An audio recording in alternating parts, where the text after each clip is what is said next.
स्थापितं येन भूतले स्वयं रूपकदा मह्यं ददाति स्वपदान्तिकम्। वन्देऽहं श्रीगुरो श्रीयुतपदकमलं श्रीगुरुं वैष्णवांश्च श्रीरूपं साग्रजातं सहगणरघुनाथान्वितं तं सजीवं साद्वैतं सावधूतं परिजनसहितं कृष्णचैतन्यदेवं श्रीराधाकृष्णपादां सहगणरघुनाथान्वितं नमो विष्णुपादाय कृष्णपृष्ठाय भूतले श्रीभक्तिवेदान्त नमस्ते सारस्वती देवी गौरवाणी प्रचारिणे निर्विशेष शून्यवादी पाश्चात्य देशकारिणे जय श्री कृष्ण चैतन्य प्रभु नित्यानंद श्री अद्वैत गदाधर श्रीवासदि गौर भक्तवृंद। हरे कृष्ण कृष्ण कृष्ण हरे हरे हरे राम राम राम हरे हरे।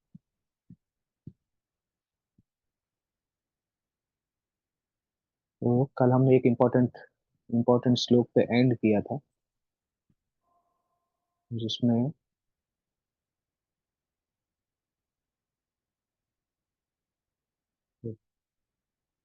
जिस श्लोक में ये वर्णन आ रहा था कि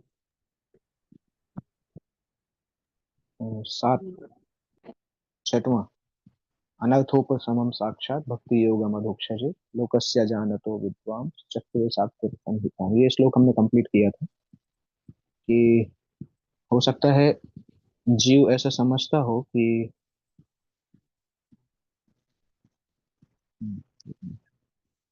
हाँ, जीव जिन भौतिक कष्ट को अनर्थ समझता है, परंतु उसको ये पता नहीं होता है कि भक्ति योग के द्वारा ये दूर हो सकता है। ज्यादातर लोग इसको नहीं जानते हैं, अधिकांश लोग नहीं जानते हैं। इसलिए चक्र सात्विक संहिता, इसलिए व्यासदेव ने इस वैदिक साहित्य का संकलन किया है। ये हमने कंप्लीट कर लिया था।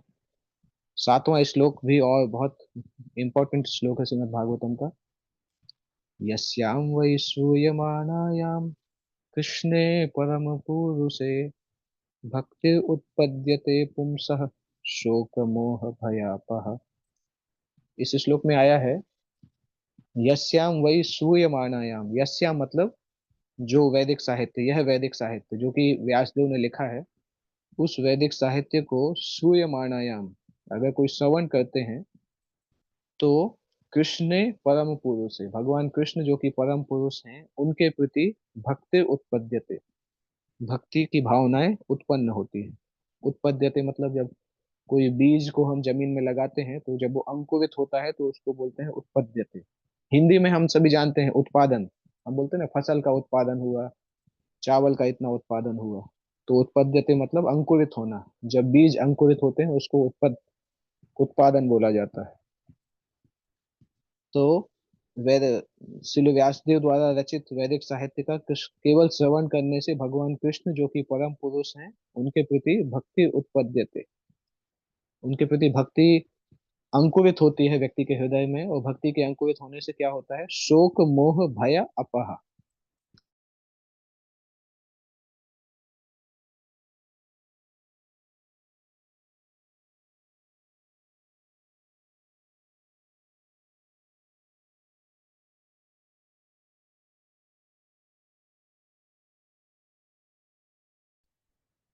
हरे कृष्ण प्रभु जी, आपकी आवाज नहीं आ रही।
आवाज नहीं आ रहा है।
हरे कृष्णा।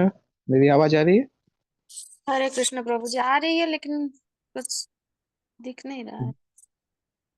मेरा सिग्नल जूम एकाएक कैंसिल हो गया था। तो जी अभी आवाज बराबर है, बीच में अभी ये लॉस्ट हो गया था सिग्नल शायद, आई थिंक। हाँ, पता नहीं कैसे एकाएक मुझे भी समझ में नहीं आया, फोन एकदम से ब्लॉक हो गया। और अभी ठीक से आया प्रभु जी। हम्म, अभी आवाज आ रही होगी ना? एकाएक फोन ब्लॉक हुआ और मतलब हैंग जैसा हो गया। तो मुझे कुछ दिखाई भी नहीं दे रहा था कि क्या हो रहा है। तो एकाएक कट गया। एनीवे, एक सिग्नल लॉस्ट हुआ होगा। मैं फिर से स्क्रीन शेयर करता हूँ। हम स्टार्ट करते हैं।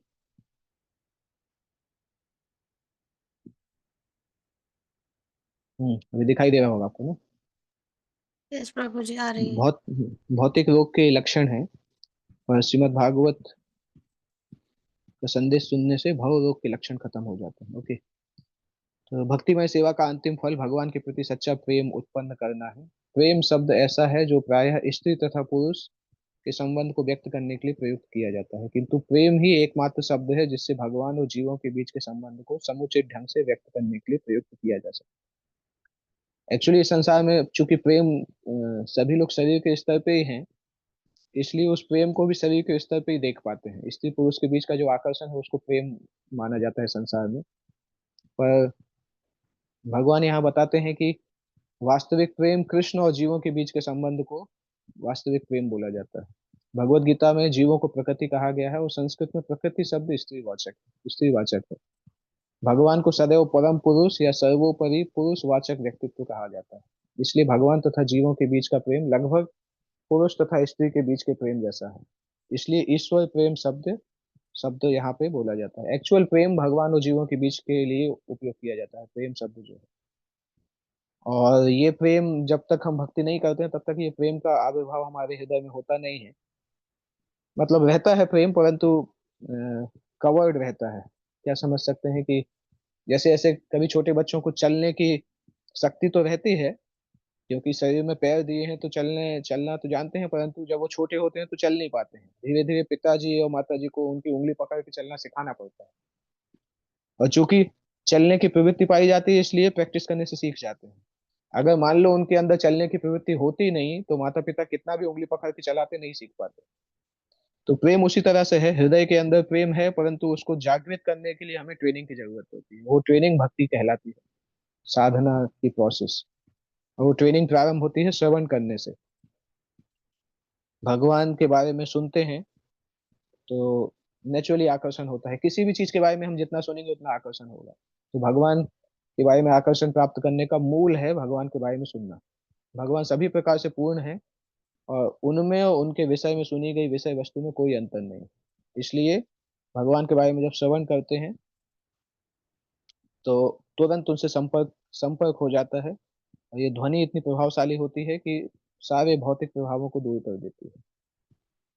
धीरे धीरे इवेंचुअली हम सुनना चालू करते हैं तो ये एक्सपेक्ट नहीं कर सकते कि एक ही दिन में सब कुछ हो जाएगा, बट चालू हो जाता है धीरे धीरे। भौतिक संसार की जो गठान है वो ढीली होना चालू हो जाती है।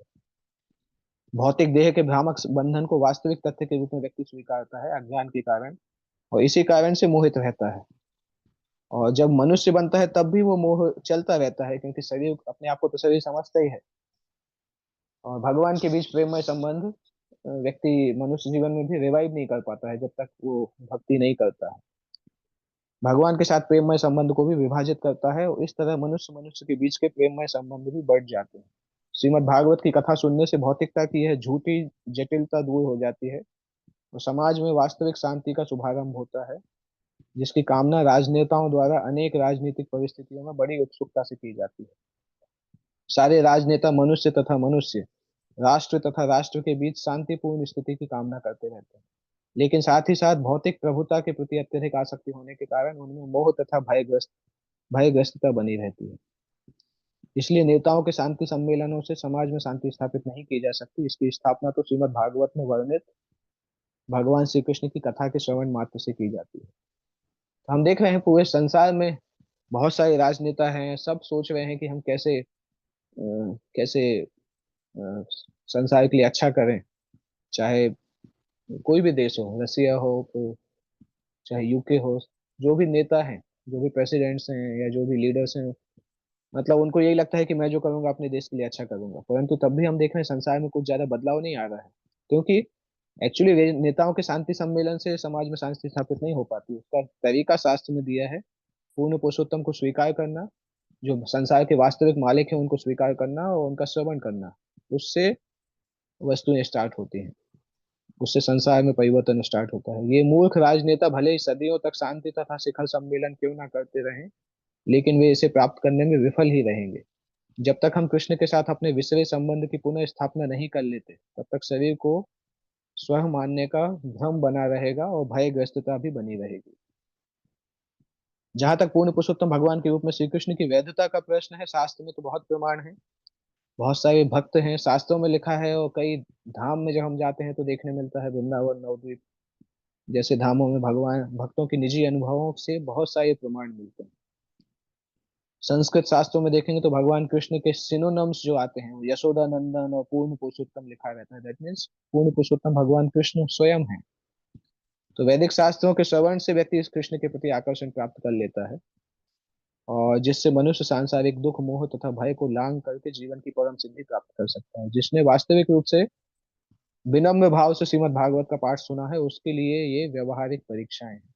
इंपॉर्टेंट है, श्रीमद् भागवतम को अगर हम सुनते हैं और विनीत भाव से सुनते हैं तो ये इफेक्ट हमें दिखाई देना चाहिए।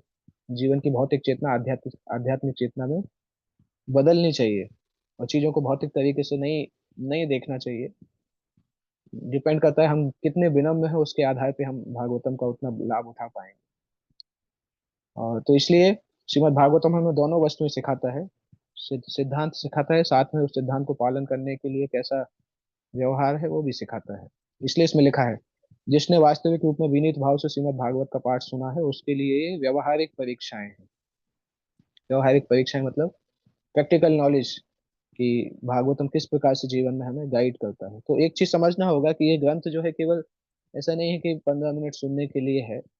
इस ग्रंथ में लिखी हुई शिक्षाओं के आधार पे ही हमें अपनी जिंदगी को डिसाइड करना है कि डे टू डे एक्टिविटी हम कैसे डिसाइड करते हैं, वेदर हम आध्यात्मिकता को पालन कर पा रहे हैं डे टू डे। हम सुनते तो हैं परंतु उसको अप्लाई कितना कर पाते हैं। हम सुनते हैं भक्तों को संग करना चाहिए और अभक्तों का संग कम करना चाहिए, परंतु क्या हम उसको जिंदगी में अप्लाई कर पाते हैं? तो ये बहुत इंपॉर्टेंट सब्जेक्ट मैटर है कि भागवत फिलॉसफी और भागवत संस्कृति कल्चर दोनों एक दूसरे से इंटीमेट रहते हैं, दोनों को अलग अलग नहीं किया जा सकता। अगर कोई कभी बोलता है कि नहीं फिलॉसफी अलग है कल्चर वो नहीं है, पर दोनों साथ साथ ही चलता है। इसलिए जो भी भक्त फॉलो कर रहे हैं उनको प्रयास करना चाहिए कि श्रीमद् भागवत का व्यवहारिक एग्जाम्पल हम जिंदगी में प्रैक्टिस कर सकें। ओके, अगला श्लोक भी इम्पोर्टेंट है, कल कल उसको हम पढ़ेंगे श्लोक। किसी को अगर कोई प्रश्न पूछना है तो पूछ सकते हैं। हरे कृष्ण प्रभु जी। प्रभु जी दंडवत प्रणाम। प्रभु जी Yes. विनीत भाव का मतलब क्या होता है? विनीत भाव का मतलब विनम्र भाव। विनम्रता आप जानती हैं, विनम्रता का मतलब होता है कि हम किसी दूसरे से सुन के सीखना चाहते हैं। और हम्म, जब कोई व्यक्ति विनम्र नहीं होता है ना, तो उसके हम्म, मन में इंटरनली ऐसी फीलिंग होती है कि अरे मैं तो खुद ही इतना अच्छा जानता हूँ, मुझे दूसरे से सुनने की जरूरत नहीं। तो वो व्यक्ति कभी दूसरे से सीख नहीं पाता है क्योंकि उसको ये लगता है कि वो ही सबसे अच्छा जानने वाला है। तो वो घमंड कहलाता है। तो विनम्र भाव उसका अपोजिट होता है, जब हमारे अंदर सीखने की इच्छा होती है और हम जानते भी हैं, हमें पता होता है कि हम पूरी तरह से परफेक्ट नहीं है, हमारे अंदर भी मिस्टेक्स हैं, तो हमें सीखना चाहिए। और जब हम विनम्र होते हैं भक्तों के सामने और उनसे भागवत को सुनते हैं, तो फिर उस भागवत का जिंदगी में बेनिफिट दिखाई देता है। ओके। ओके प्रभु। प्रभु जी और कल कल हम अन्न का प्रसाद ग्रहण कर सकते हैं ना? आज एकादशी, हाँ, तो एकादशी को जब ब्रेक करेंगे तो अन्न के द्वारा ही ब्रेक किया जाता है। एक्चुअली प्रभु जी उड़ीसा में बोलते हैं कि कल है 9 तारीख को, इसलिए मैं थोड़ा कंफ्यूज हो गई थी, आज पूछ रही थी इसलिए। उड़ीसा में 9 तारीख को एकादशी है वो मुझे पता नहीं है। एकादशी क्योंकि ज्यादातर जगह पे आज 8 तारीख को कर रहे हैं। आप हाँ वैष्णव एक्चुअली कैलेंडर में देख उड़ीसा सकते हैं। प्रभु काफी जी उड़ीसा लोकेशंस में छोड़ कल के भी दिख रहा है हम प्रभु जी। भोपाल में, मैं अभी भोपाल में रहती हूँ, तो हाँ उड़ीसा की हूँ, भोपाल में रहती हूँ, तो भोपाल के हिसाब से मैंने आज की है।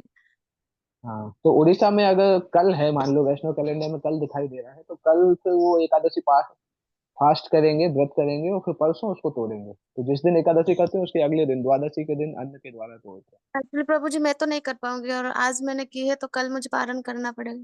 हाँ, तो कल आपको अन्न अन्न से पारण करना होगा क्योंकि आप अभी भोपाल में रह रही ना। जी। तो भोपाल के हिसाब से फॉलो करेंगे। धन्यवाद। धन्यवाद प्रणाम। ओके। ओके। श्रीमद् भागवतम की जय। श्री कृष्ण की जय।